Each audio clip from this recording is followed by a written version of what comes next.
10년 후의 내 모습을 떠올려 볼까요?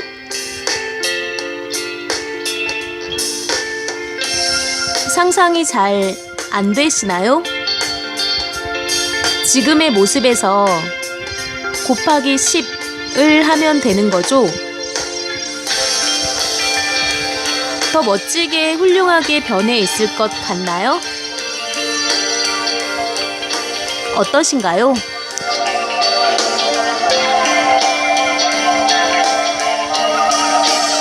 Y뉴스 외전 책 읽어주는 여자 나디아입니다.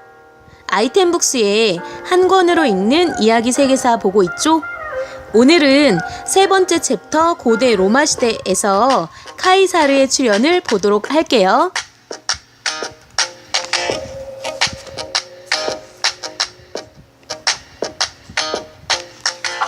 카이사르의 출현.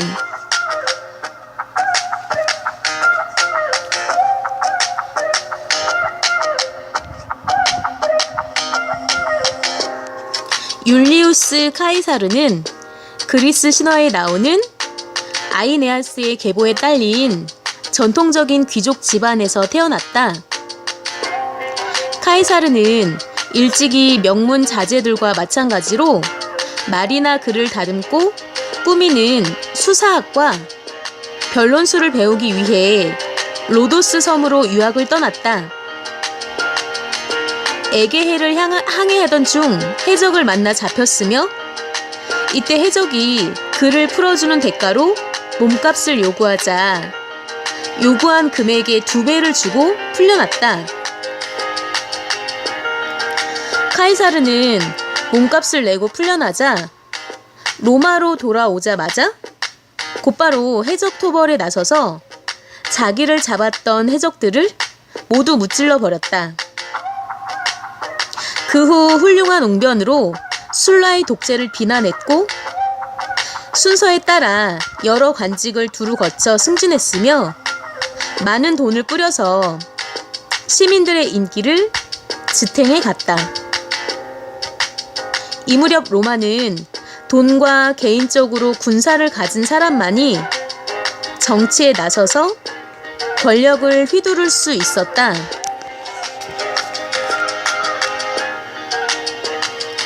카이사르도 마찬가지로 돈과 군대를 이용해 에스파냐의 총독 자리를 차지한 뒤에 에스파냐로 떠나려 하자 그에게 돈을 빌려주었던 채권자들이 돈을 받기 위해 한꺼번에 몰려왔다. 카이사르는 시민들에게 인기를 얻기 위해 자신의 재산을 다 쓰고도 모자라 빚까지 얻었었던 것이다.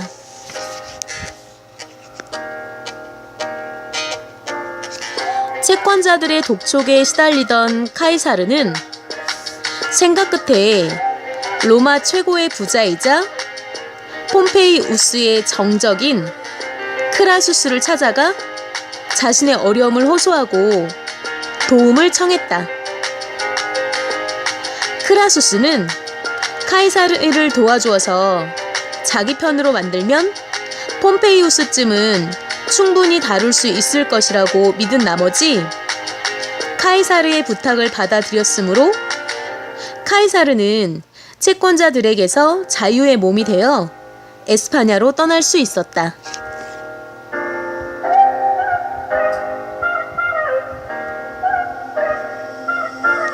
에스파냐에서 카이사르는 눈부시게 활약했다.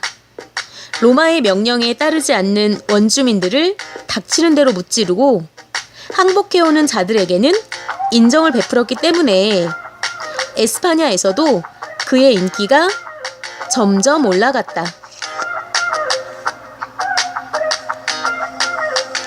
카이사르는 이렇게 인기가 오를 때 재산을 모아야 뒷날 중요한 일에 쓸 수 있다고 생각하고 열심히 재산을 모으는 한편 부하들에게도 재물을 나누어 주는 등 신경을 썼으므로 그들도 카이사르를 절대적으로 믿고 따랐다.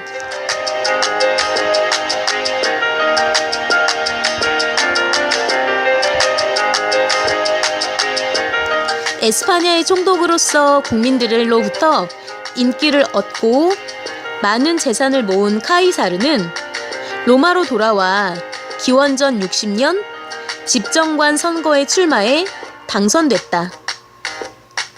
집정관이 된 카이사르는 원로원을 물리친 뒤에 폼페이우스와 크라수스 등과 손을 잡고 이른바 삼두 정치를 실시했다. 이때 키케로는 카이사르와 손을 잡지 않았다. 키케로는 세 사람 모두가 독재자의 길을 갈 것이라고 내다보았기 때문에 로마 시민들에게 그들을 조심하라고 외쳤다.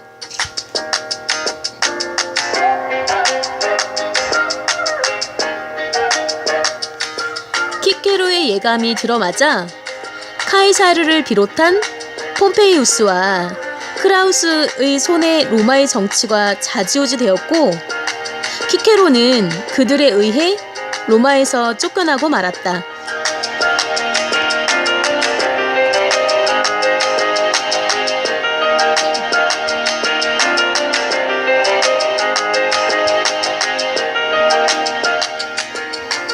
갈리아 원정. 갈리아는 오늘날 북부 이탈리아, 프랑스, 벨기에에 걸친 매우 드넓은 지역으로 갈리아인은 싸움을 잘했다. 이 무렵 북부 이탈리아와 지중해 연안은 이미 로마의 속주였으나 갈리아를 비롯한 다른 지역은 로마가 차지하지 못하고 있었다.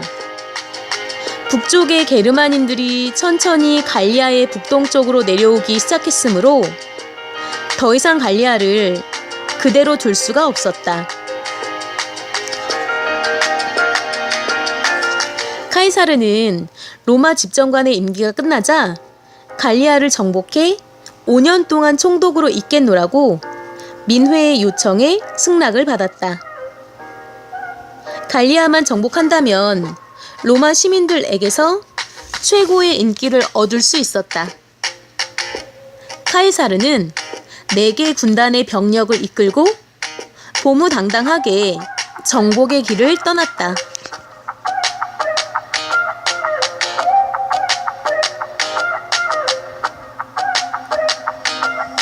갈리아는 숲이 빽빽한 밀림지대였다. 갈리아인들은 숲을 속에 숨어 있다가 갑자기 공격하는 게릴라전을 폈기 때문에 로마군의 희생이 컸다.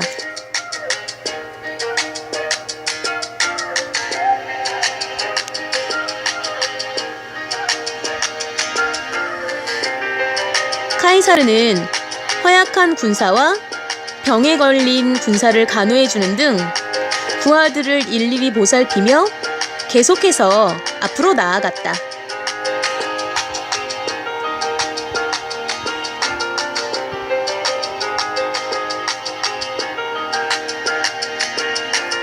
한 번은 수많은 갈리아군이 한밤중에 로마군 진지로 쳐들어왔는데 이때 로마군은 자고 있었기 때문에 뜻밖의 공격을 받고 큰 혼란이 일어났다.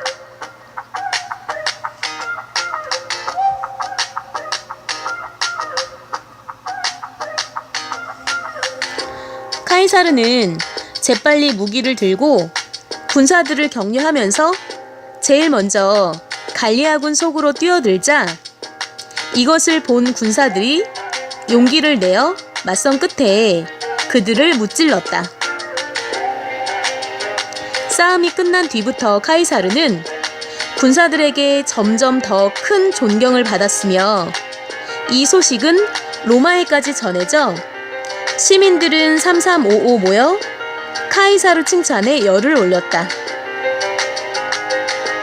카이사르는 하루라도 빨리 로마로 개선하여 정권을 잡고 싶었으나 그에게는 풀어야 할 어려운 일이 많이 남아 있었다. 그 중에 하나는 라인강을 건너 갈리아로 쳐들어오는 게르만인들을 내쫓는 일이었는데 게르만인들은 갈리아인들보다 더 거칠고 싸움을 좋아하는 민족이었다. 게르만인들을 그대로 둔다면 모든 희생을 무릅쓰고 정복한 갈리아를 빼앗기게 될 것이고, 그렇게 되면 카이사르가 이제까지 이뤄놓은 그의 정치적 기반이 물거품이 되고 말 것이다. 카이사르는 군사들에게 자신감과 용기를 북돋워 주면서 게르만인과 피비린내 나는 싸움을 벌였다. 카이사르는 게르만인을 라인강 건너편으로 물리칠 수 있었다. 안심할 수는 없었다. 그것은 게르만인들이 언제 다시 갈리아로 쳐들어올지 몰랐기 때문이었다.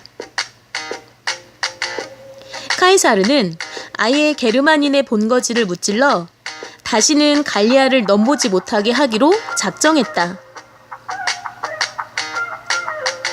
라인강 건너편 게르만 지역은 갈리아보다 더 험하고 큰 나무와 수풀이 우거진 미개척지인데다가 기후도 로마군이 견디기에는 힘든 곳이었다. 미지의 땅이었으나 카이사르는 그곳까지 쳐들어가서 게르만인들을 무찔렀다. 카이사르는 여기에 그치지 않고 갈리아 북쪽 해안을 통해 미개한 섬나라인 브리타니아를 2번이나 쳐들어가 왕에게 로마의 지배를 받겠다는 약속을 받아냈다. 카이사르는 5년 동안에 알프스 북쪽의 갈리아 지역을 모두 무찌른 후에 그들에게서 로마에 무조건 복종하겠다는 약속을 받고 로마로 돌아왔다. 카이사르에게 정복당한 나라들은 진심으로 로마에 약속한 것이 아니었다. 그들은 로마군을 그들의 땅에서 몰아내고 빼앗긴 자유를 되찾기 위해 기회만 노리고 있었다. 카이사르가 5년 동안의 임기를 끝내고 로마로 돌아갔다는 소식이 전해지자 그들은 이때라는 듯이 로마의 반항의 깃발을 들었다.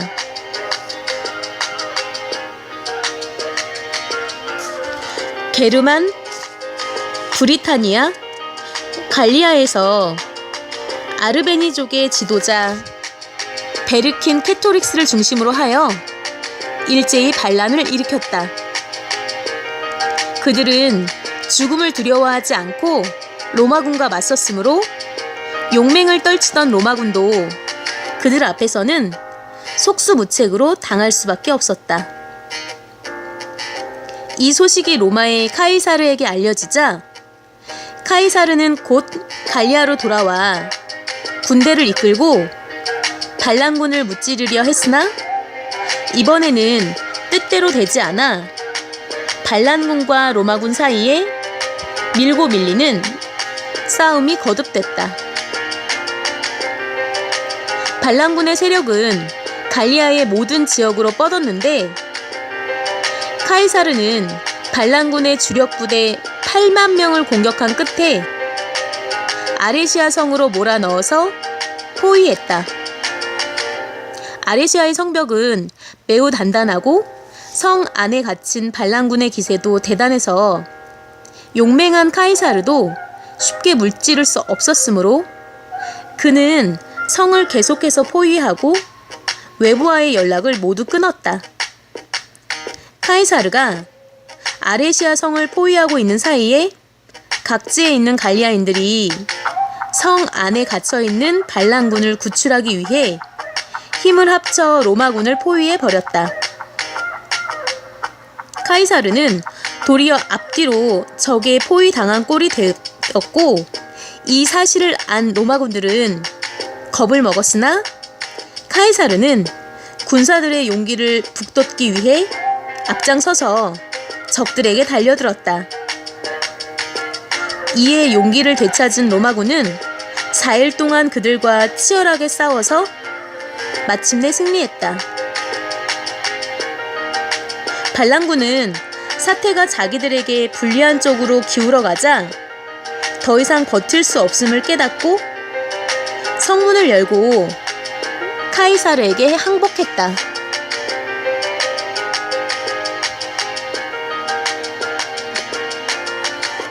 카이사르는 갈리아의 모든 지역에서 일어난 반란 세력을 가라앉히는데 9년이라는 세월이 흘렀다. 이 기간 동안 갈리아인 3분의 1이 로마군과 싸우다 죽었고 3분의 1은 사로잡혀서 노예로 팔렸다. 이와는 반대로 카이사르는 싸움터에서 엄청난 무기 등을 얻었을 뿐만 아니라 정복지에서 많은 돈을 모을 수 있었다. 카이사르는 이 돈으로 그동안에 진 빚을 모두 갚고 부하 장군들에게도 나누어 주어 국가에 딸린 군대를 자신이 거느리는 군대처럼 만들어 놓았다. 카이사르는 갈리아 원정을 통해 유럽의 발전에도 큰 업적을 남겼으니 그것은 로마의 문화가 군사들에 의해 지중해 주변으로부터 유럽의 내륙까지 전해진 것이다. 그리하여 그리스 로마 문화의 바탕을 둔 유럽 문화가 태어날 수 있었다.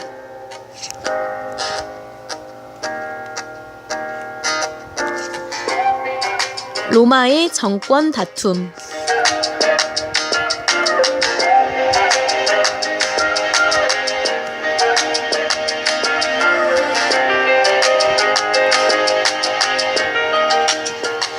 카이사르가 갈리아에서 원정군을 이끌고 싸우는 동안 로마에서는 삼두 정치의 균형이 서서히 깨어지고 있었다. 기원전 55년 말 재물을 얻기 위해 군사를 이끌고 파르티아 원정을 떠났던 크라수스가 2년 뒤에 유프라테스 강을 건너다가 파르티아 군과의 싸움에서 패하고 진영에서 살해됐다. 또 카이사르의 딸 율리아가 자기보다 30세나 더 먹은 폼페이우스와 결혼해 살다가 죽자 카이사르와 폼페이우스의 사이를 끈끈하게 이어주었던 인연이 끊어지게 되었다. 이때부터 두 사람은 눈에 띌 정도로 자주 다투게 됐으며 나중에는 두 사람을 따르는 무리들끼리 서로 싸우기도 했다. 이 혼란 때문에 얼마 후에 원로원이 폼페이우스 1명만을 집정관으로 뽑아 혼란을 가라앉혔다. 이에 카이사르를 따르는 무리들은 집정관은 2명이어야 하므로 카이사르도 집정관으로 뽑거나 아니면 갈리아 총독의 임기를 더 늘려달라고 원로원에 요구했다. 폼페이우스와 그를 따르는 무리들은 도리어 갈리아 총독인 카이사르를 해임하자고 원로원에 건의하여 그대로 통과시키고 말았다. 갈리아에서 이런 소식을 들은 카이사르는 폼페이우스와 정면으로 맞설 것을 결심하고 군사들을 설득하자 그들은 모두 카이사르를 위해 목숨을 바치겠노라고 맹세했다.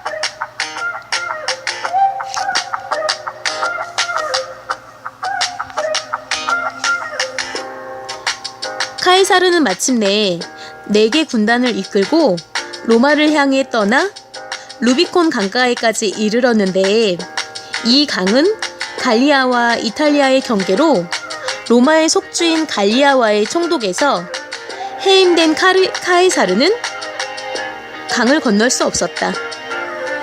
만일 카이사르가 군대를 이끌고 루비콘 강을 건너게 되면 이 강을 건널 때는 군대의 지휘권을 포기해야 하는 국법을 어긴 죄인이 되는 것이다. 카이사르는 폼페이우스를 치기로 굳게 결심하고 루비콘 강까지 오기는 했으나 국법을 어기면서까지 강을 건너야 하는데 생각이 미치자 머뭇거리지 않을 수 없었다. 그는 다시 한번 굳게 결심하고 군사들을 향해 큰 소리로 외쳤다. 이미 주사위는 던져졌다. 카이사르가 앞장서서 강물 속으로 말을 달리자 군사들도 서로 다투듯이 강을 건너 그날 밤에 아드리아 해 연안에 있는 아르미늄을 점령했다.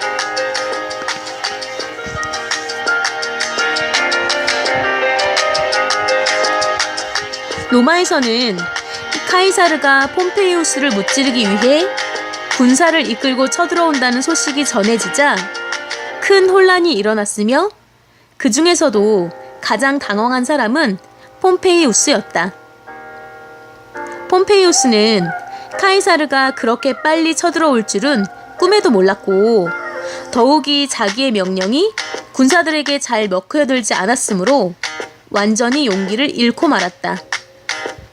시민들은 곧 싸움이 벌어진다는 소문에 두려움에 떨며 시내를 벗어나기에 바빴는데 이 틈에 폼페이우스는 그를 따르는 몇 사람과 그리스로 달아나 버렸다. 카이사르가 성 안으로 들어왔을 때는 거리는 죽은 듯이 조용했고 텅 비어 있었으므로 군사들은 너무나 쉽게 로마를 차지한 것이 신기하기만 했다. 카이사르는 자기에게 대항할 상대가 없었기 때문에 모든 권력을 손에 거머쥔 다음에 시민들을 안심시켰다. 피를 흘리지 않고 폼페이우스의 제거에 성공한 카이사르는 시민들의 불안한 마음을 안정시키는 데 노력했으므로 시민들은 차차 평소의 생활로 되돌아갔다. 원로원 의원들의 태도도 달라져서 폼페이우스의 편을 들던 의원들이 언제 그랬냐는 듯이 카이사르에게 다가왔으므로 그들도 너그럽게 대해주었다. 로마의 권력을 손에 넣은 카이사르는 모든 것이 어느 정도 안정이 되자 군사들을 이끌고 폼페이우스를 뒤쫓기 위해 로마를 떠났다. 폼페이우스는 그 전에 자신이 은혜를 베풀어준 여러 곳의 왕들에게서 군사를 얻어 카이사르와 맞설 준비를 했는데 그 군사들은 카이사르가 거느린 군사의 2배나 되는 10여만 명이었다. 이들은 오합지졸이어서 군사훈련을 처음부터 시켜야 했다. 카이사르의 군사들이 발칸 반도에 상륙했으며 폼페이우스와 카이사르의 싸움은 그리스 북동부 데살리아의 파르살루스에서 벌어졌다. 카이사르는 이 싸움에서 대담한 전술을 생각해냈다. 폼페이우스군보다 기병이 적어 불리함을 알고 있는 카이사르는 보병을 훈련시켜서 창으로 기병을 공격하도록 했다. 싸움이 시작되자 5천여 폼페이우스의 기병이 카이사르의 진영을 공격했는데 카이사르군의 보병들이 그들을 향해 일제히 창을 던지자 잠깐 주춤거리다가 말을 돌려 달아났다. 그러면서 오히려 자기 편의 보병들을 혼란 속에 빠뜨렸기 때문에 카이사르 군은 이 틈을 타서 폼페이우스 군을 닥치는 대로 무찔러 큰 승리를 거두었다. 폼페이우스는 이 싸움에서 패하자 부하들을 이끌고 이집트로 달아나 프톨레마이오스 왕에게 보호를 요청했으므로 이집트는 몹시 난처해졌다.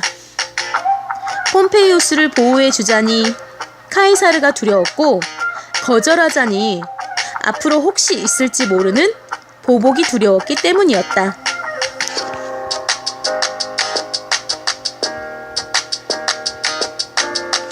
이집트 왕은 카이사르 군이 계속해서 폼페이우스 군을 뒤쫓아오고 있다는 보고를 받고 한 가지 좋은 방법을 생각해낸 다음에 폼페이우스를 맞이해 후하게 잔치를 베푸는 도중에 그를 암살해버렸다.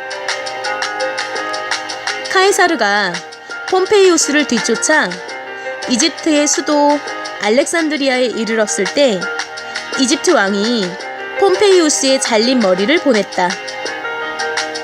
카이사르는 이를 보고 눈물을 흘리며 슬퍼했고 이집트 왕에게 사로잡힌 폼페이우스의 부하들을 모두 풀어주었다. 이집트는 프톨레마이오스 왕조의 집안 싸움과 원주민들의 심한 반항으로 국력이 몹시 약해져서 로마의 속국이나 다름없이 되어 있었다. 게다가 기원전 51년에는 남매지간이면서 부부인 이집트 왕 프톨레마이오스 13세와 그의 누이 클레오파트라 여왕 사이에 권력 싸움이 일어나 클레오파트라가 알렉산드리아 시민의 지지를 잃고 어려운 처지에 놓여 있었다. 카이사르가 이집트에 나타나자 클레오파트라는 그를 이용해 권력을 독차지하려는 엉뚱한 생각을 품게 되었다. 클레오파트라는 자기의 뜻을 이루려 카이사르를 찾아가 무릎을 꿇고 보호와 원조를 요청했는데 카이사르는 클레오파트라를 보자마자 그녀의 아름다움에 넋을 빼앗기고 말았다. 머릿속이 클레오파트라 생각으로 가득 찬 카이사르는 마침내 그녀를 반대하는 알렉산드리아 시민을 상대로 이른바 알렉산드리아 전쟁까지 벌이면서 여왕의 권력을 회복시켜 주었다. 그런 뒤에 카이사르와 클레오파트라는 1년여 동안을 꿈처럼 행복하게 지냈다. 카이사르 소문이 로마에 알려지자 카이사르를 반대하는 무리들이 그를 마구 비난하고 다녔다. 카이사르는 클레오파트라의 품속에서 빠져나올 줄 모른다.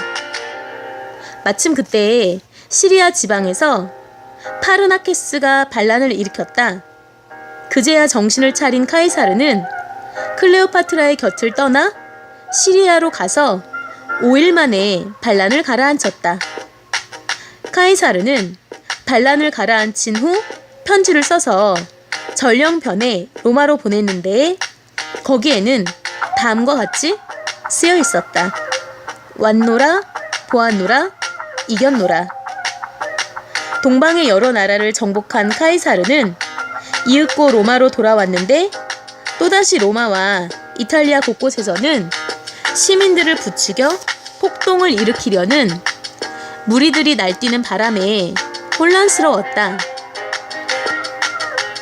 카이사르가 이들을 무찌르고 있을 때 아프리카에서는 카토 등 폼페이우스를 따랐던 남은 무리들이 누미디아 왕 유바의 도움으로 대군을 이끌고 카이사르에게 반기를 들었다.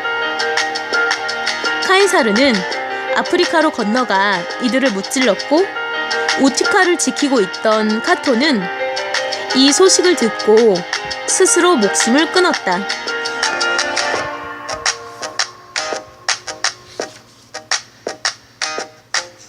아프리카의 반란까지 가라앉히고 로마로 돌아온 카이사르에게 시민들은 성대한 개선 환영식을 베풀어 주었다. 개선 환영식이 모두 끝나자 카이사르는 6만여 명의 로마 시민들을 초청해 대규모 축하 잔치를 베풀어 자신의 권위를 자랑했다. 에스파냐에는 폼페이우스의 두 아들이 남아 있었는데 그들은 원주민을 끌어들여 카이사르를 공격할 기회를 노리고 있었다. 기원전 45년 3월 카이사르는 이 반란군을 무찌르기 위해 나서서 온갖 고생 끝에 문다라는 곳에 이르러 기병 작전으로 결정적 승리를 거둬 로마의 내란은 완전히 사라졌고 어느 누구도 카이사르의 권력에 맞설 생각을 하지 않게 되었다. 카이사르는 기원전 49년과 47년에 독재관이 되었고 이듬해에는 10년 임기의 독재관이 되었으며 기원전 44년에는 종신 독재관이 되었다. 기원전 48년 이후부터는 집정관도 맡고 기원전 46년부터는 후구 감찰관도 맡아 로마의 모든 권력을 독차지했다. 로마는 이때부터 공화정이 아닌 카이사르의 왕국이나 다름없었다. 로마의 중요한 직책과 권력을 독차지한 카이사르는 아우구스투스 이후로 대대로 장군인 원수에게만 주어지는 임페라토르라는 호칭을 사용했다. 공식적인 자리에 나갈 때는 언제나 개선 장군의 차림에 월계관을 쓰고 위엄을 부렸다. 그러면서도 로마 시민들이 공화정을 끔찍이 사랑하고 있는 것을 잘 알고 있었기 때문에 황제라는 칭호를 쓰는 것만은 피했다.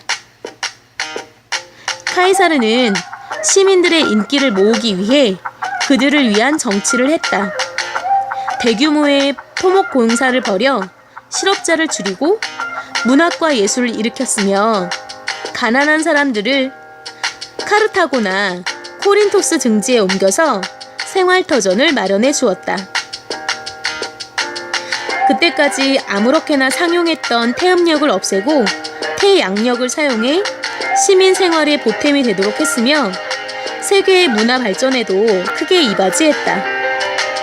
카이사르가 시민들을 위해 노력함에 따라 시민들이 카이사르를 보는 눈도 차차 부드러워져 갔다. 시민들의 딱딱한 감정이 점점 풀어지는 것을 느낀 카이사르는 황제가 되려는 욕심을 품었으나 그들의 생각이 어떤지를 몰라 포기하고 말았다.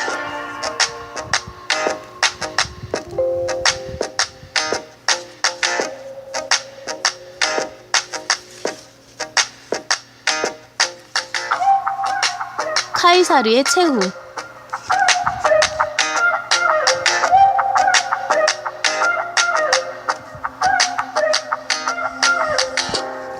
카이사르는 자신의 욕망을 애써 감추며 정치를 했지만 몇몇 사람들은 그의 야심을 알고 그의 욕망을 억누를 수 있는 사람들을 모았는데 이때 나선 중심 인물이 카시우스였다. 정치가이면서 군인이었던 카시우스는 성격이 곧고 청렴결백해 부하들과 시민들로부터 존경을 받고 있었다. 카시우스는 자기와 뜻을 같이 할 수 있는 사람으로 카이사르의 신뢰를 받고 있는 브루투스를 끌어들이려고 생각했다.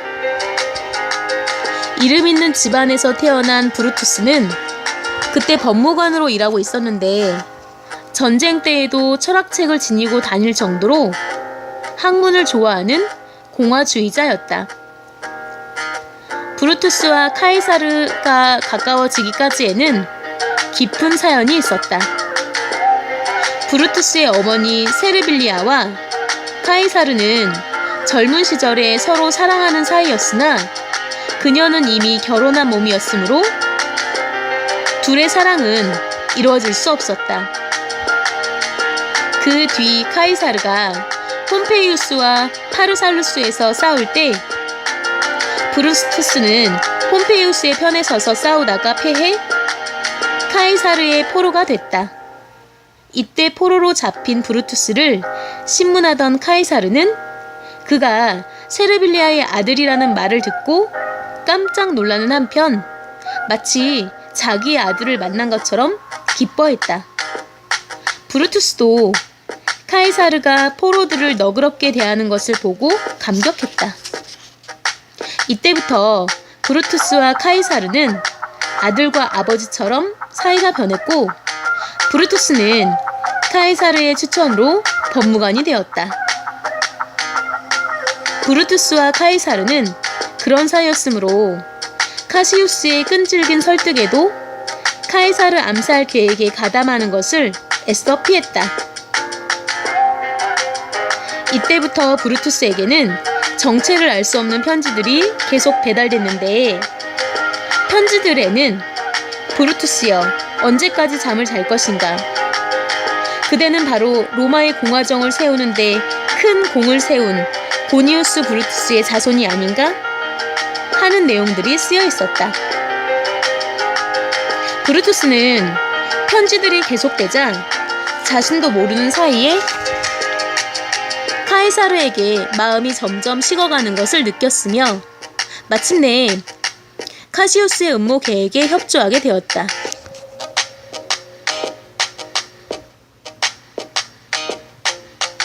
브루투스의 말과 행동에서 이상한 낌새를 느낀 카이사르의 신복들은 그에게 브루투스를 경계하라고 여러 번 말했으나 카에사르의 믿음에는 변함이 없었다. 그러는 사이에 카에사르의 암살 계획은 순조롭게 진행돼 다음 원로원 회의가 열리는 날에 음모의 가담자들이 모두 단도를 숨겨가지고 출석한 뒤에 신호를 하면 일제히 카이사르에게 달려들어 살해하기로 결정했다. 기원전 44년 3월 15일 카이사르는 전날에 크라수스가 실패했던 파르티아 원정 준비를 끝내고 로마를 떠나기 3일 전에 이날에 로마의 원로원 의원들을 불러 모았다.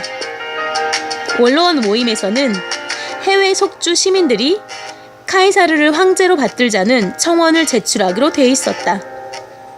이때 아르테미도루스라는 청년이 원로원 앞을 서성대며 카이사르를 기다리고 있었는데 그는 우연한 기회에 카이사르의 암살 계획을 알고 주모자들의 이름을 적은 쪽지를 지니고 있었다. 이윽고 카이사르가 나타나자 그는 쪽지를 건네며 매우 중요하니 반드시 읽은 다음에 원로원으로 들어가라고 했다. 카이사르가 쪽지를 읽지 않고 마중 나온 의원들과 인사를 나누며 원로원으로 들어가려고 하자 아르테미도루스가 그의 옷자락을 붙들며 쪽지를 읽으라고 재촉했다. 그의 재촉에 카이사르가 마지못해 쪽지를 펴서 읽으려고 하자 카시우스를 비롯한 음모자들이 다가와서 그를 데리고 회의장으로 들어가 버렸다. 카이사르가 회의장으로 들어가자 암살 계획대로 킴베르가 그의 앞으로 가서 죄를 지은 자기 형을 용서해달라고 애원했다. 내 형의 죄는 도저히 용서할 수 없으므로 그 청을 받아들일 수 없다. 카이사르가 거절하자 브루투스와 카시우스 등이 다가와서 킴베르의 청을 들어주라고 권했으며 카이사르가 다시 거절하자 이것을 신호로 카스카라는 자가 품속에서 단도를 빼들고 그에게 덤벼들었다.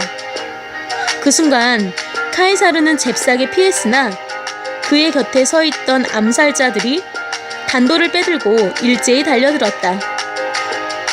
카이사르에게는 이때 아무런 무기가 없었으므로 앞에 있던 철피를 들고 대항했으나 도저히 당해낼 방법이 없었다.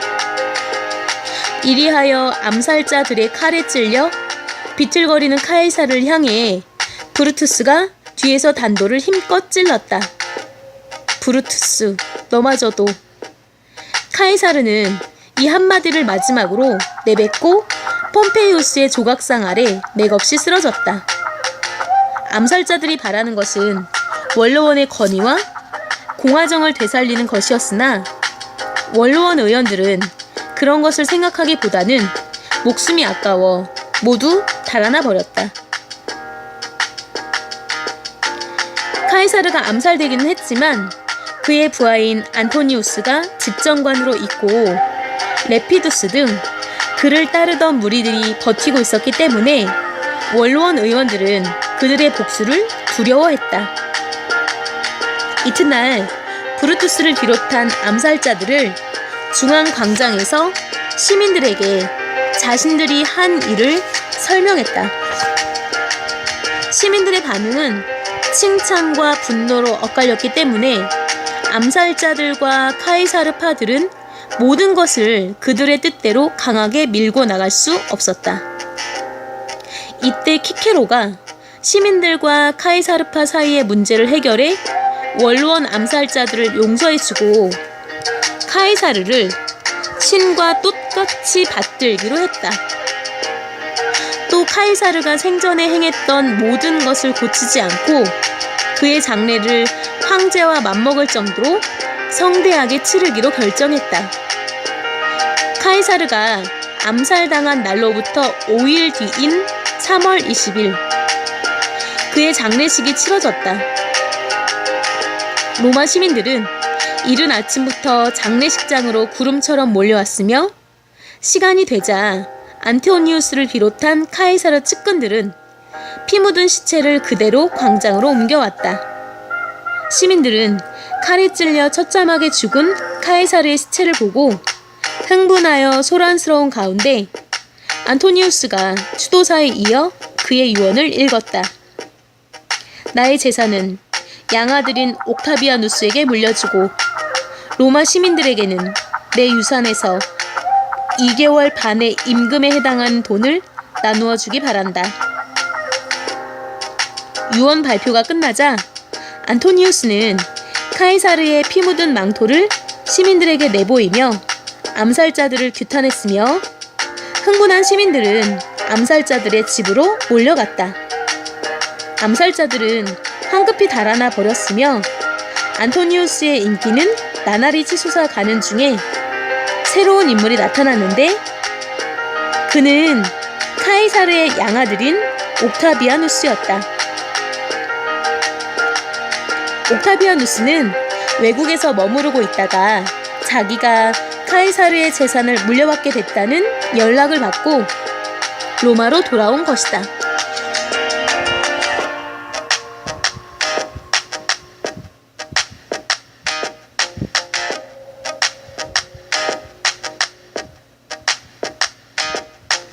카이사르가 없는 로마의 정치는 안토니우스와 옥타비아누스, 키케로 등 세 사람에 의해 이끌어졌다. 안토니우스는 키케로가 원로원에서 공화정을 위협하는 가장 위험한 인물로 자기를 가리키고 맹렬하게 비난했기 때문에 몹시 싫어했다. 그러던 중 옥타비아누스가 기원전 43년 말에 안토니우스와 레피두스를 북이탈리아의 보노니아로 불러 회의를 가진 뒤에 세 사람이 이른바 제2의 삼두 정치를 성립시켰다. 이들은 스스로를 국가 재건 3인 위인이라 칭하고 원로원과 민회를 무시하는 과두 정치를 실시했는데 그들이 첫 번째로 실행한 것은 학살과 추방이었다. 이 과정에서 안토니우스는 원수처럼 여기던 키케로를 내쫓은 뒤에 암살하고 그의 머리와 자기를 비난하는 글을 썼던 오른손을 잘라버렸다. 이 무렵 해외로 달아났던 브루투스 일파는 동방의 로마 속주들을 소나기에 넣고 강력한 해군을 이끌고 옥타비아누스를 치기 위해 기회만 노리고 있었다. 기원전 42년 옥타비아누스와 안토니우스는 연합군을 이끌고 마케도니아의 필리피에서 브루투스와 카시우스가 이끄는 군사들과 싸움을 벌였는데 이 싸움에서 대패한 브루투스와 카시우스는 자살하고 말았다. 이로써 로마의 삼두 정치는 동방에까지 그 세력을 넓혔고 필리피에서의 싸움에 이긴 안토니우스의 인기는 나날이 치솟는 반면 옥타비아누스의 인기는 날이 갈수록 떨어졌다. 옥타비아누스보다 인기가 높고 막강한 권력을 가진 안토니우스가 뜻밖에도 스스로 파멸의 길을 걷기 시작했다.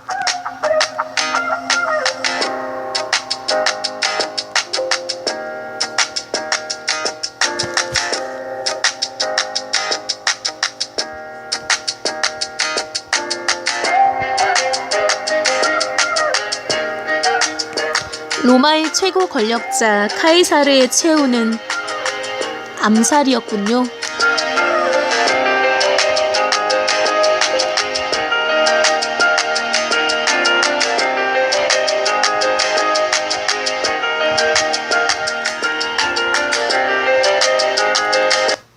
Y뉴스 외전 오늘의 희망 메시지는요. 과거는 바꿀 수 없으나 기억은 바꿀 수 있다 입니다. 꽃길만 걷는 것이 인생은 아니겠죠. 차갑고 아픈 진흙탕도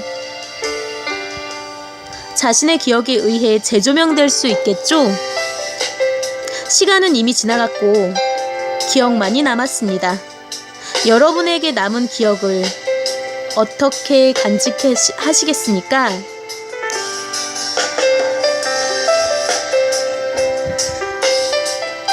Y뉴스 외전 책 읽어주는 여자 26번째 시간은 여기까지예요. 27번째 시간에 먼저 가서 기다리고 있을게요. 기억하세요. 여러분은 아주 특별합니다.